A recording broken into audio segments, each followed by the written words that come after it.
We have Marketta as our next guest, and I've known her for a little while, and she is kind of that 360-degree view of what's going to be so helpful to students and new lawyers in this next podcast. And she talks a little bit about being open and curious, which is something that I feel really strongly about, right? And she talks about why that is helpful in particular in preparing for applying, even before you actually get into a firm, but even early on applying for positions, and why that's important and some things that you can do. And she's very specific about some of the things you can do. And you'll hear me talk a lot about her blog. Her blog is great, and I encourage everyone to go and look at her blog. And I think you enjoyed it as well, yep. Right? So I think she speaks for herself. So let's let the podcast roll. Welcome to the Lawyer Launcher Podcast. Hello, friends. I'm your host, Susan Van Dyke. If you're a law student or a new lawyer eager to launch a successful career, you're in the right place. Drawing on more than 25 years of experience, I'll demystify the business of law and help you understand just what it takes to succeed. With my co-host, Johanna Mills. Hello there. We'll empower you, help build confidence, and reduce anxiety. Our experts will share tips and advice, and I can't wait for you to hear from them. Now, let's dive in. Welcome, everyone. I'm so excited about this morning. I have my pal, my colleague, Johanna Mills with us, who I've known for a lot of years. There she is. Who I've known for a lot of years. She's a legal marketer, and she's going to weigh in where she feels to, but she's our producer. She's my pal. She's my rock. So I'm always feel great to have Johanna here. And we're so excited to welcome Marketta. And I'm going to make sure I pronounce her last name correctly so you all can do the same thing. Jokinen, Marketta Jokinen. She is a former, you got to pronounce the last name correctly when you can, right? Yeah. We got it. I've heard it all though. Yeah. Especially as a kid, I'm sure, right? Where kids are just doing their best. Marketta, we've known each other, and I'm so glad to have you here. Thank you for joining us. You're a previous lawyer with a national firm. You actually have the perfect background for the kind of people that we want to talk to in that. And I had to actually go back to your LinkedIn and remind myself that you were with a national firm. You've done, you were a lawyer for a national firm. Then you moved as a staff lawyer to the Labor Relations Board. So you've got that outside experience of sitting in kind of like an in-house counsel. You can talk more about that if you'd like to. Mm-hmm. Then you went back into a national firm in recruitment and talent. So you actually have this really cool 360-degree view of what we're talking about. So I'm really eager for you to bring your insight into this podcast for our students. So welcome. Thank you. And thank you for the introduction. It's so exciting to be here on our this is my first podcast. So I'm really looking forward to it and being able to share with, whoever's out there wanting to listen to this, the students who are interested in finding out more about the whole law firm process and the insider's perspective. I want to give them the insider scoop. I want to start with what you talked about just before we hit record on this session. And I stopped you abruptly because I wanted to grab it and actually bring it into our conversation. And you were talking about being curious and being an archaeologist in this space of learning and growing. And can you talk a little bit more about where you were going with that? Because I just thought that was a really great place for us to start in the unwrapping the layers of the onion, as it were. Yeah. Well, I feel like, so much of life is like 90% of life is mindset, I think. And part of that is it may be in this process as well for students looking for applying for articles and that sort of thing. It would apply as well. But I was talking about being open and curious and wanting to just really learn without judgment. I guess, without judging everything, which we tend to always be judging the situation, the other person, yourself, always yourself, right? And so in order to sort of, put that in your backpack and not be so focused on yourself in a process like this, it's to be an interested anthropologist is the way you can look at it. And an anthropologist doesn't come at things with judgment or wondering, judging, someone that they're observing for their behavior. They're just more curious about it and why that is. And just, it's a lot more playful and interested and energetic. Energetic. And I love that. It just occurred to me, I wonder if students kind of have the advantage that they've come from a place of deep learning and focused learning and openness, as you say. And as they move into this next they kind of pass this threshold, or they're preparing to pass through this threshold into their articles, that maybe they can leverage that. Whereas if the three of us can imagine that 3-4 years from now, lawyers start to get more rigid, they start to get more in place, they start to get more defined in how they approach things, where students can really leverage that openness that you're talking about. Would you agree with that? Yeah, I think students and lawyers could potentially leverage it. So a lot of lawyers share similar strengths, not always the same, but similar. And I've done a lot of work in my coaching with students and with lawyers around their strengths and how they can leverage those both in the application process and in their careers, right? And so one of the things that I learned is almost all lawyers, or the vast majority of them, have as one of their strengths learning.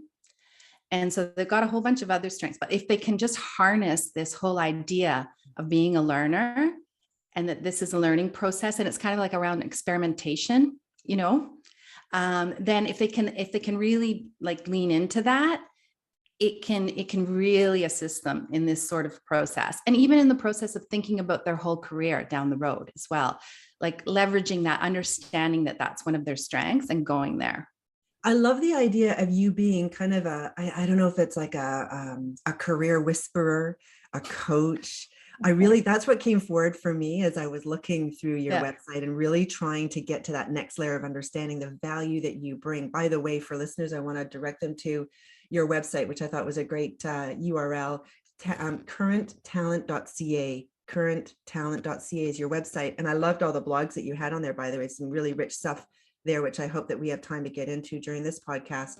But I really love the idea of being that whisperer and the guide that gets students through that threshold, as I was saying earlier, and moving through what is a pretty rigid process for many firms, and getting to the other side, finding their people through that process, right? Yeah. Which I know from my own experience. I think Johanna has seen this as well through the students that she's encountered through her career, that what you do, Marketta, is you help guide students through that process so that and actually one of the things I picked up from your website was, and no need to panic during the interview process. No need to panic. And that's one of the spaces that Johanna and I are really interested in, is reducing anxiety for students so that they can be authentic, right? They can be themselves and potentially even enjoy the process. And I'm not saying that facetiously, I really believe that the process can be enjoyable if you're prepared. I think you have something to say about that, the preparation for students to prepare. So can you take us through what that looks like and how, what your observations have been in that space? Yeah. So I think, the more preparation that students put into it, both even before the application process even gets underway, and during and in with their applications and leading up right into infirms. And what I want to say is, I guess what we're focusing on today in this podcast is more like the organized kind of recruiting processes of the bigger firms. And there are other processes and other ways to potentially get a summer position, articling position, that sort of thing. But I guess what we'll focus on today is the larger firm kind of perspective, and we can do maybe something for smaller firms another day, but I just want to sort of narrow that in and just say that the more, and I think this applies in either case, but the more preparation that you can do, even before you're even thinking of applying, you're going to be in a much, much better place. So what does that preparation look like? Is that looking at which firms? Can you give us a little insight? Yeah, well, I think, there are some law students who go to law school having a really clear idea of why they're there and what they want to do. I think, though, for the most part, I was a law student, I've met thousands of law students. I coach law students now. I would say the majority of law students have only a vague notion, or possibly hardly any notion at all, about why they went to law school, other than it was seemed like a good next step. So they haven't really dug into really the reasons why they're there, even though they may very well have good reasons. They just haven't really given the time or the thought or the consideration to really think about themselves and why they're there, what they want, where their interests lie. Some of them are they just want to keep all of their options open. right? I want to keep all my options open.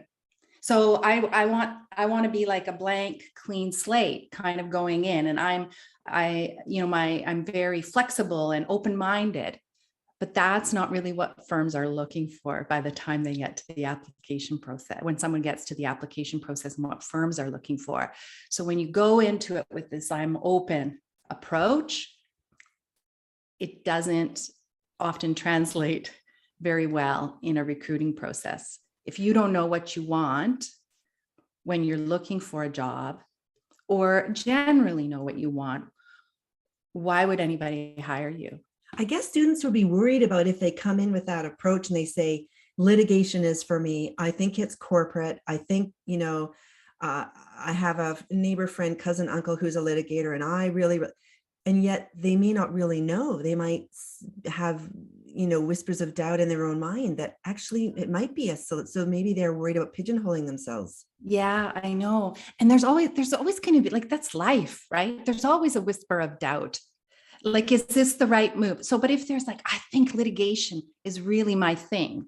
I mean, that is more attractive to a firm, assuming the firm does litigation. First of all, it allows you, it's just like, so getting a little bit more specific allows you to figure out who your target market is, like what firms actually practice in those areas, and then market yourself, literally speaking, to those firms. And so it's sort of like, by being everything to everyone, you're nothing to anyone. Mm-hmm. And so having at least some idea of what it is that you'd like. I want to be a litigator, or I can't imagine ever getting up in court. Oh my God, like that is horrifying and terrifying. I have no interest in that. That's what I know. And that I want some sort of like solicitor type of role, or vice versa, will, I think, really hold you in good stead. And it's okay. You can change your mind, right?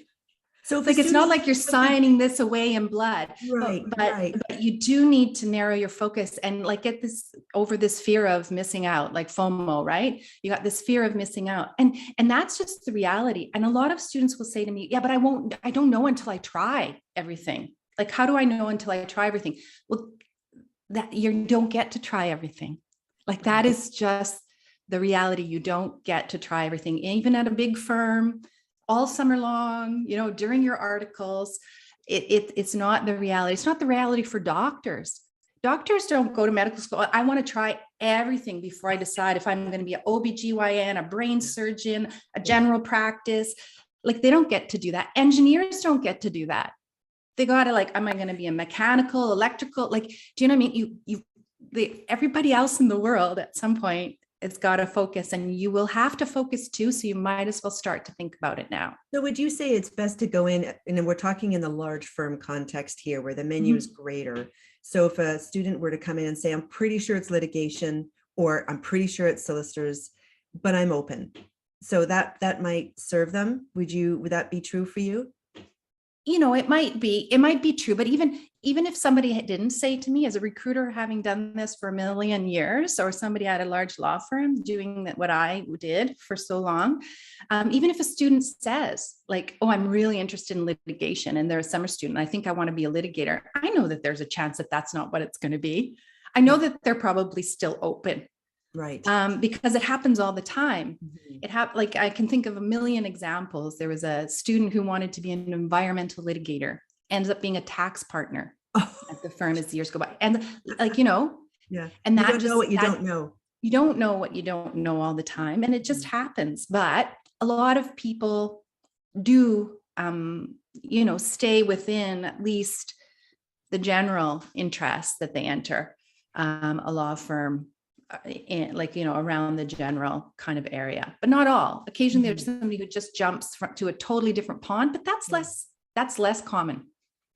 I remember being in a position where I was involved in the hiring of a handful of law students, articling students, and there was a thud on the arrival of quite literally 400 resumes.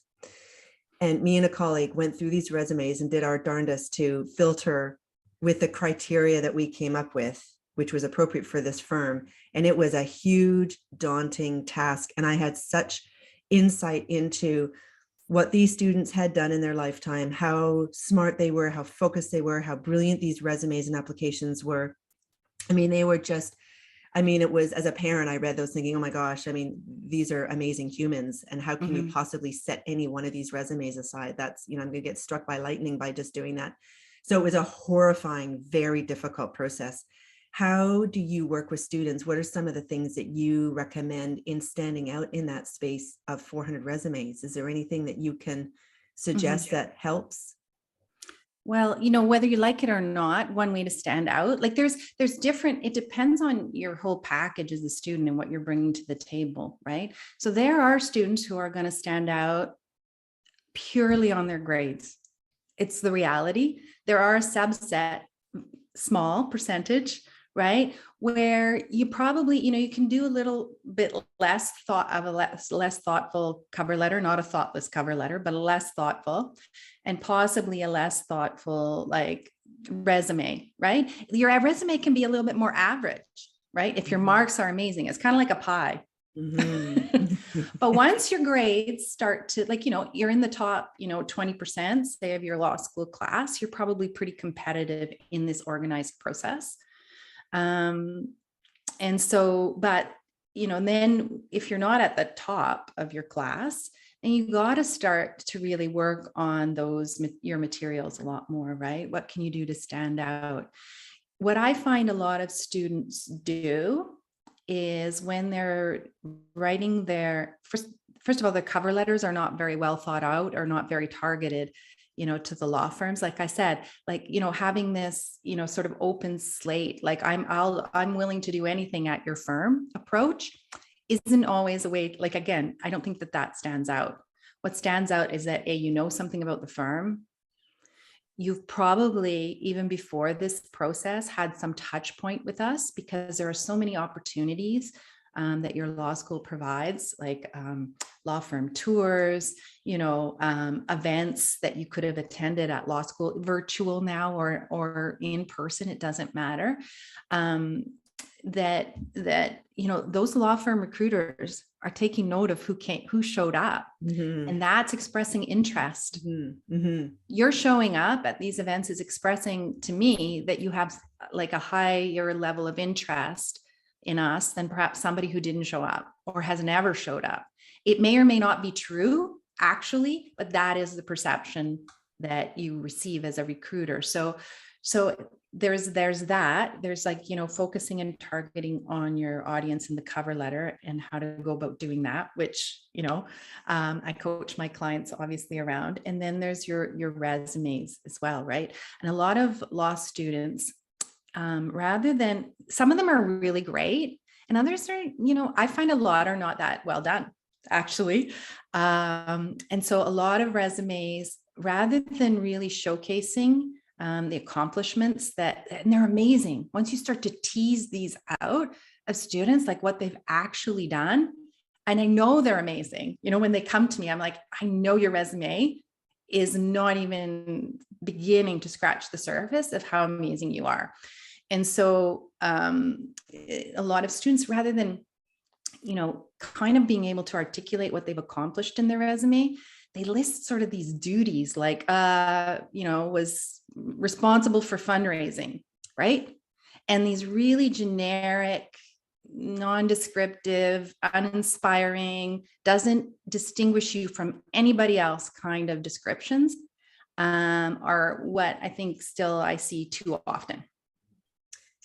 I think what I'm hearing you say, if I'm not mistaken, is the objective of the resume and cover letter is to get the attention, to think keywords. In PR, we think about keywords, key messages, right? Not keywords, that's SEO, key messages.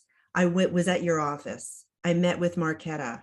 I was impressed by Johanna, who I had an opportunity to meet as well. I have looked at your resume I've looked at your bios on your website. I saw that you had a big win recently. So really starting to target and focus your communications to that firm as part of the research, part of the pre-work that you were talking about, right? The preparatory work, and then really targeting.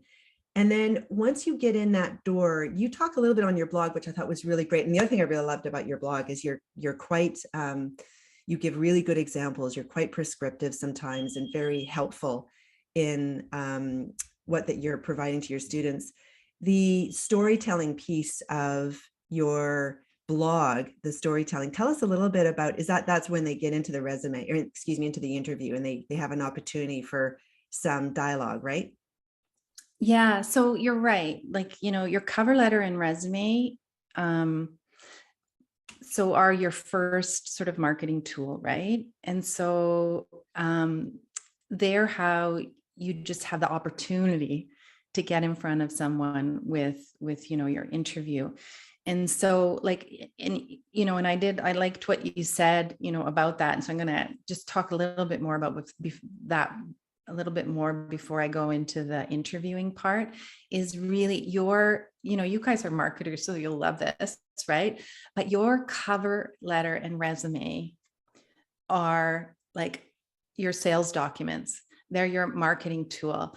And you said, and somebody who, like me or another recruiter, especially the firms that have recruiters and even the firms that don't, I've seen thousands of these resumes and cover letters, and you can read a lot,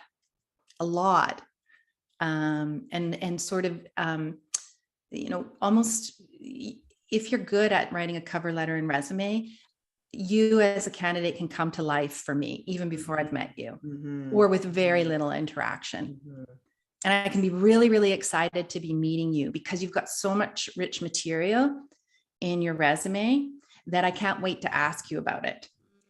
Right. And then when you do that, so that all I'm getting about, that's part of the preparation for an interview as well. Like, I know there's more to it, but the better your cover letter and resume is, the more I'm excited to meet you. And also it just lends itself for me to be able to ask you better questions that you then, if you're good at interviewing and good at telling your stories, will then just confirm for me why it is I'm spending 20 minutes with you and not somebody else.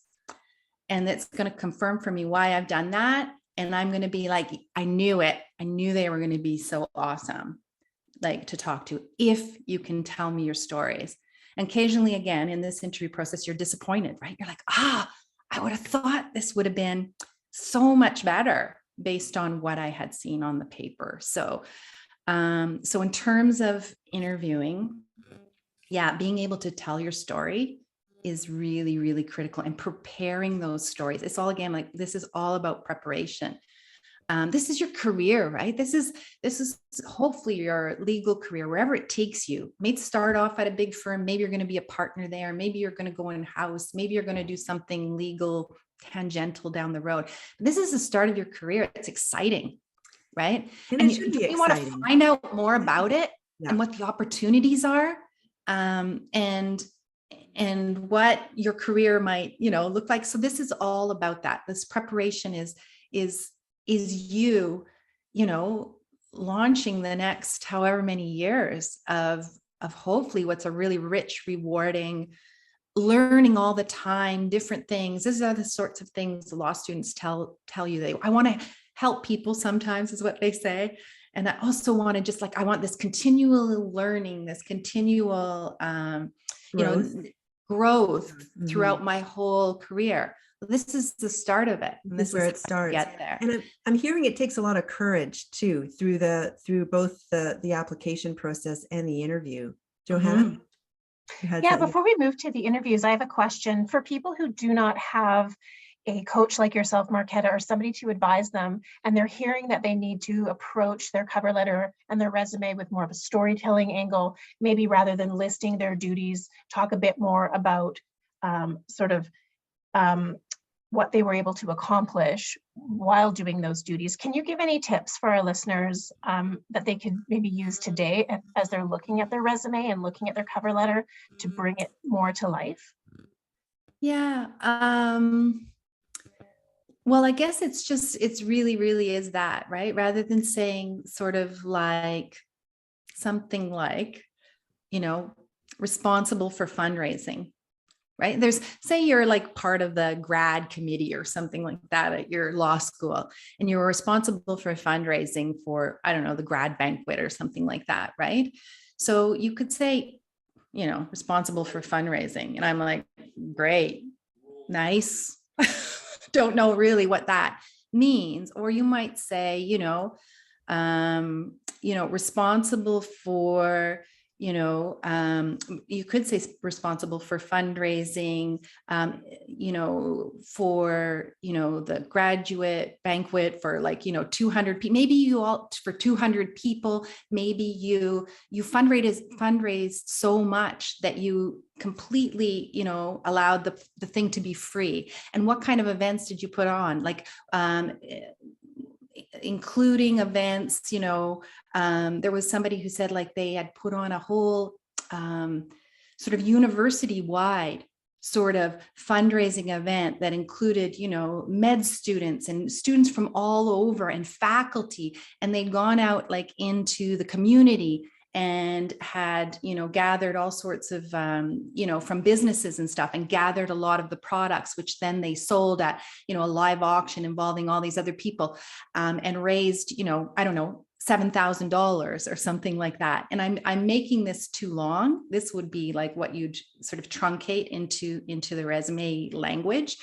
But essentially, instead of, responsible for fundraising, there's all this richness behind it, the number of people, the kinds of events, maybe it was responsible for your annual gala, to raise funds for cancer survivors, and maybe you got media coverage, there's all this richness that you can put into literally one bullet point that brings the whole thing to life. I guess. And taking initiative, right? Collaborating with others, some leadership, results. Those are all the things that you're talking about. I love the question, Johanna. I think it's important to be a little more specific about what, what students can do. And it comes back to the storytelling you were saying earlier, Marketta, about bring life to what you've done and really articulate clearly what you've done.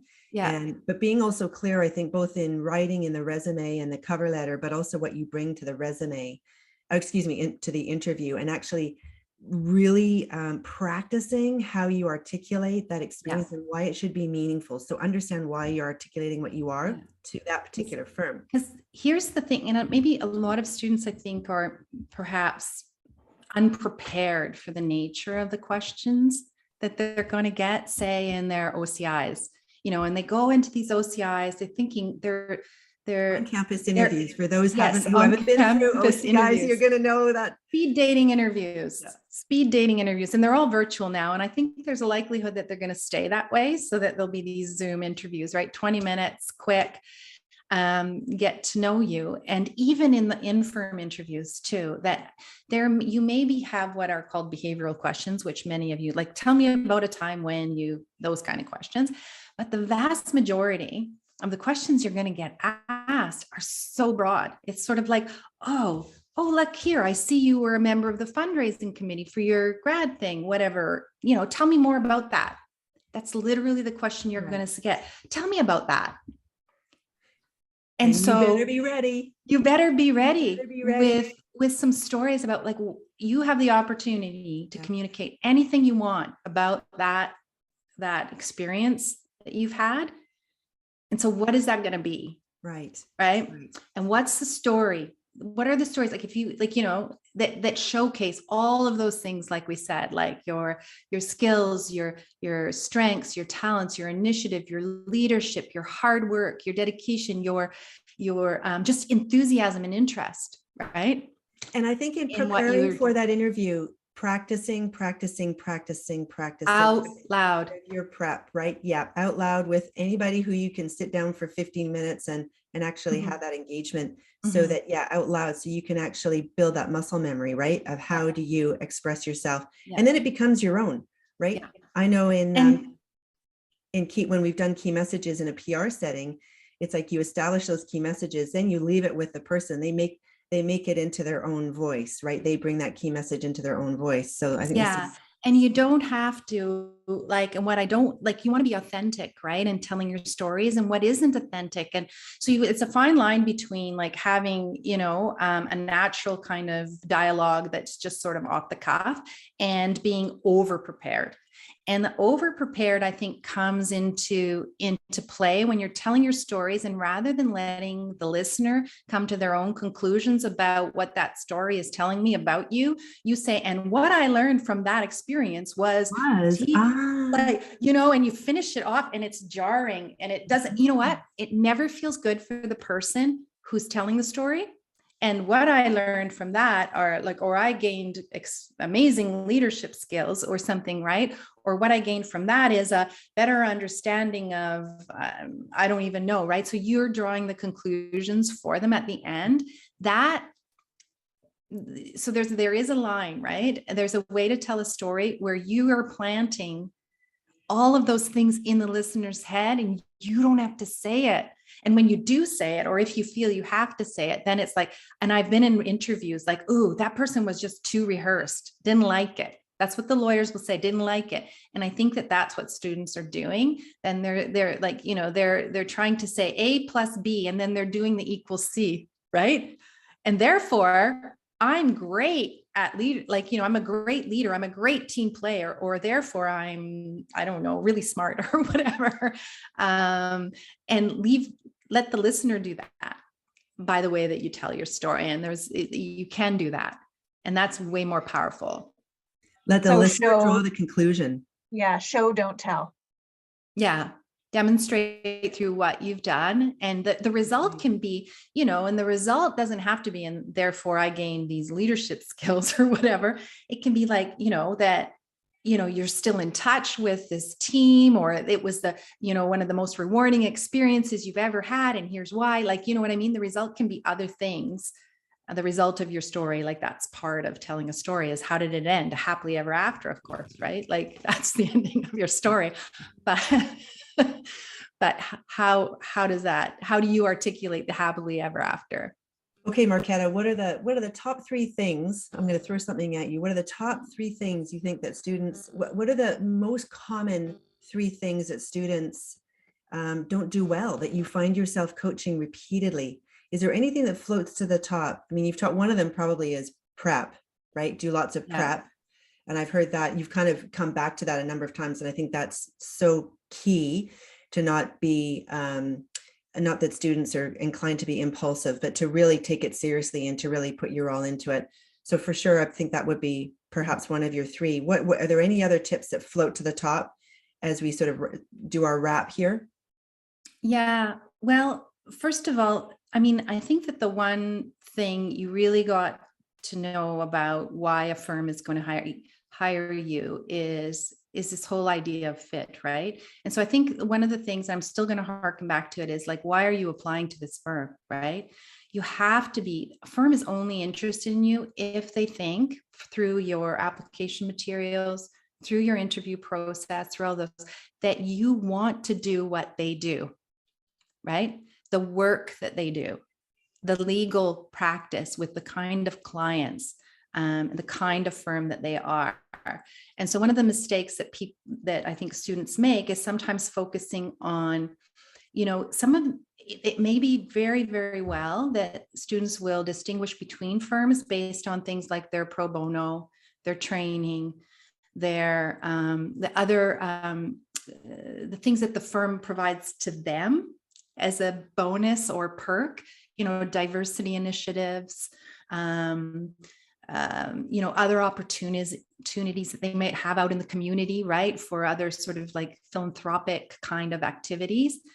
But what the firms really want to know and what you need to focus on in the application materials and in your interview is communicating to that firm that I'm interested and enthusiastic about what it is that you do as a business, not as all those other sort of perks that you get because of your business, if that makes sense.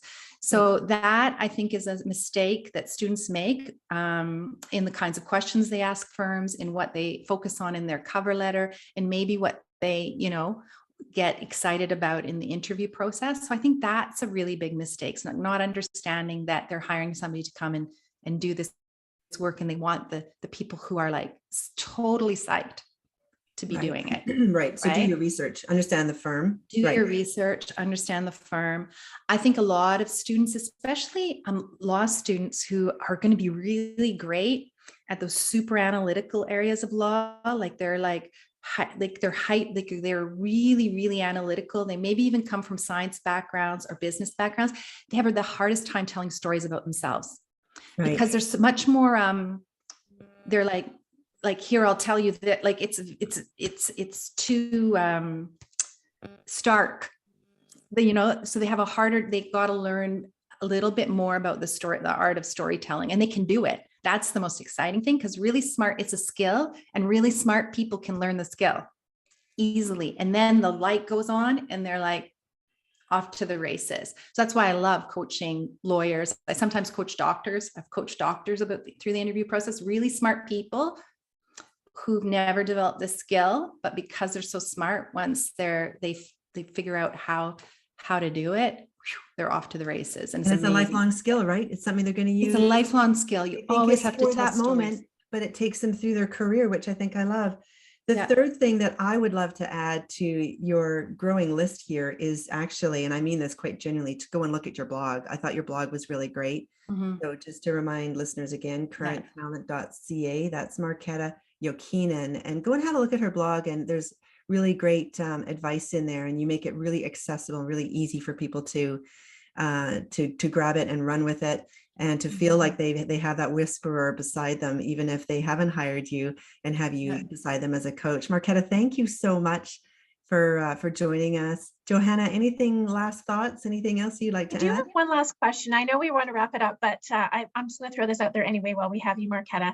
What would you say to students who are trying to decide whether they want to apply for a smaller firm, medium-sized firm, or a large firm? Maybe they're looking at a boutique versus a large firm. Do you have any tips for students who feel a bit overwhelmed when they're thinking about targeting that firm for their articles, what they should be focusing on? Well, I think, a lot of boutiques, like the size of the firm, maybe I should rephrase that. I was going to say the size of the firm really doesn't matter in some ways, but it doesn't necessarily. So I think also another mistake, I'm really glad you asked that, and this may not completely answer your question, but I think a really big mistake that students make early in the application process is not applying broadly enough. So it's okay if you've done your homework and you're interested in litigation or corporate law or whatever it is that you think you're interested in, to also please apply to the boutiques, apply to the smaller places. Don't limit yourself in the application process. Your goal in all of this should be, in part, just to get as many offers as you can, right? From firms that you're legitimately have some interest in. And then you get to narrow it down, like after the OCI process or after you've talked to more people. I think in addition, if you're really wanting, because you don't want to feel so overwhelmed at the application time, so much of that is the front end work, right? The trying, and I have resources for my clients that I work with, like what are the skills and sort of the things that you like to do? What are the skills you like? What are your strengths? And then the work environment, right? Like actually imagining, what do you actually enjoy? Like, where did you imagine yourself in a high rise or somewhere in Gastown in this walk up with, brick walls? Do you imagine that you're working in a team with, where in an office where you can call on the tax expert and this expert and that expert, or are you looking for that smaller kind of team environment where everybody knows everybody and you fit all on the same floor, of some place, and really thinking about and are you imagining you're commuting to work or are you cycling? Like just imagining your whole life. I think so. I have tools that I work through with my clients to do that, to try to get a picture. And I think then that can start to and your values. What are your values, right? And that's another exercise that we do. And I think until you start to do that, how do you know? Like you're right. Like, how do you know if it's a big firm or a small firm or a medium firm? The only way you know is by doing some of that work. And I think that's how I started off this podcast, is you got to start to get to know what it is you're truly interested in, where your values lie, all of that. And I think, Susan, you were going to say something. Yeah, and what about the people that you're meeting? Yeah. Sometimes you're going to have a certain size firm in mind, or all the things that you just took us through, Marketta, but often it's the people, right? Yeah. Gravitating to the like-minded people. You got to find your tribe, man. You got to find your people. And that's going to pull you through your career, is finding your people.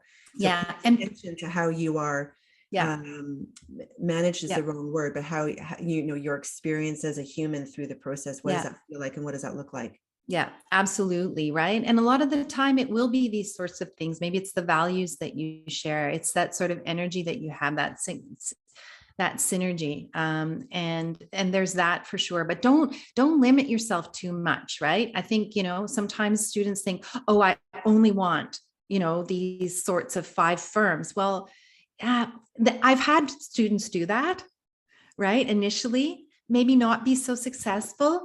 And then they open their net and open their minds again, right? Like they're more interested, but they're forced to be more interested.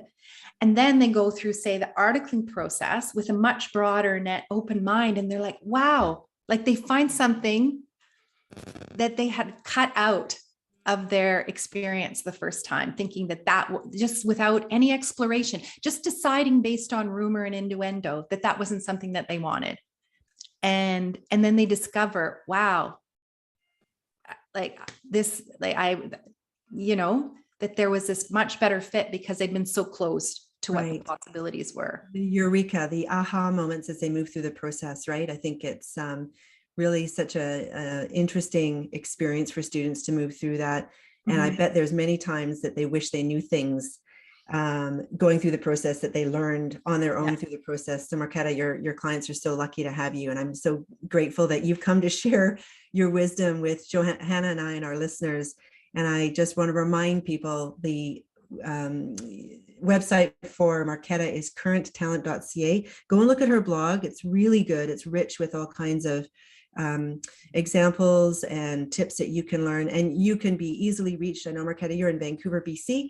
We're on Pacific time here. And I love the idea of gaining the confidence that you talk about in your website, and not to panic during the interview process. And I think what you've shared, you can do it, and it can be fun. Like you can increase your confidence, make it way more enjoyable.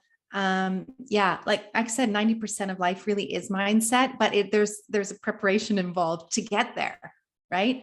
In order to feel that way, you want to feel prepared and ready for it. That's perfect. Let's end there. Thank you, Marketta. So great to have you. We really appreciate your wisdom. Thanks. Stay tuned for our Lawyer Launcher debrief. I really enjoyed Marketta's talk. I thought she was inspired and thoughtful and so practical in her advice, right? Yeah, she just has so much experience. Yeah. So she really knows what she's talking about. You can hear her, when she's talking about the students and the storytelling that she tells, and how much experience she has taking all kinds of various folks through the process and guiding them in all different, she talked about the real thinkers, the analytical minds, and different people. And I thought that was really helpful and useful. And I hope listeners really enjoy it. Yeah. A couple of other things that I took away from Marketta was to not only be prepared for the application process, but get as specific as you can for the interview, prior to the interview, so that when you're sitting in front of a national firm or a boutique firm or anything in between, you're not just saying, oh, I'm open to anything. I'll do solicitor's work or litigation work or any size firm. To actually, and it's what we know in marketing, is to talk to your audience. Yeah. And I mean, that serves the firm. You might have a better chance of getting hired, but it also serves yourself because it will force you to really think about what it is you want. I mean, we might go into that. One might go into that process thinking, I just want to get hired. Yeah. But you really need to understand that it's important that it's a fit for you as well, for you to succeed. And so you really should be asking yourself those questions. Like, do I want to work in a big corporate environment? Do I prefer something smaller and a little more personal? Et cetera. Do I want to get that client-facing work sooner, which is often more likely in a smaller firm, not necessarily, but can be, or do I want that buffer for a few years until I really feel like I know what I'm doing? There's a lot of things to consider. So asking yourself that question will help you articulate that when you're in the interview process, and also help you choose the right firms to interview at. Yeah, I think that's totally, I think that's so on point that it actually really forces you to be disciplined about what you want and what you don't want, what you feel is a fit. You may not know it all, right? You may not have it 100%. I don't think any one of us is 100% certain of what we want in those early years. And that's okay, but to go forward and really think about who your audience is and who you're talking to. A tough lesson in life is that sometimes there is no perfect answer. You just have to make your best guess and go for it. And that's an uncomfortable position to be in, especially if you're a type A who's gotten this far and you really like clear answers. But maybe that prepares you for the practice of law. There's a lot of gray areas sometimes, and you just have to make your best judgment, do the research you can, and just go for it. And there is an opportunity to make changes later if need be. So, and I love that you said that, because it leads into a note that and I'm reading my notes here, because I love the quote that she said. And she says here, when we're talking about being specific for different firms, she says, being everything to everyone means you're nothing to anyone. So I think to be very specific is great. She also talked about the optics at events, from events, show up at firm events, which I thought was really important, because it's not just your marks. It's not just your application. It's showing up, and how do you actually move through a room? It doesn't mean you have to be a master networker, but how do you meet people? Do you initiate an introduction? How do you come across? And, we're all looking for the fit. Yeah. So trying to make sure that you find the fit too, and that the firm see that you're a fit. And the firm is looking for where you're at now, but they're also looking at your potential. And part of that is your potential to connect with clients in the future, to build business in the future. So you want to demonstrate that at least you're trying. You may not have got that down yet, but at least you're putting that effort out there. And with experience and time, you will get better. And each event you go to, you're going to get better and better, even within that short period of, interview period. I loved her 3 things. At the end, we talked about the 3 things. She talked about preparing, and she goes into some detail about that. And you just can't prepare enough. Think about the fit. Consider what you want. And I think that's just what you're talking about. Not just what the firm wants, but what do you want? The fit's really important. And then the artist storytelling. Yeah. She talked a fair bit about the artist storytelling. And I thought that was really beautifully expressed. And how she really encouraged people to practice in front of any audience member you can find. It can be family or friends or your dog or your mirror. What did she talk about? A mirror, I think, right? Your mirror. And maybe record yourself. That would be handy. Record yourself. See how it comes across. See how you come across, because it's all about rehearsal and practice, but then not over practicing, which I thought was really wise, to not over practice, so you don't come across over rehearsed. Yeah, stilted. Yeah. I mean, I think storytelling is such an important part of any kind of communication. And even as you get into your legal practice, working in firms, I have thought a lot and talked to lawyers about storytelling, whether it's in a trial situation or whether you're writing a blog or whether you're trying to, communicate, present information. If you can do it, we learn through stories. And so if you really want people to engage with your content, if you can create a story, even if it's an example within your presentation, it will stick much better than if you just kind of do a litany of facts and figures. I think there's probably some stats that I've heard somewhere. Storytelling is so much more memorable than facts and lists and things like that. So just to repeat again, Marketta's website is currenttalent.ca, www.currenttalent.ca. Go and have a look at Marketta and read that blog. Yeah. All right.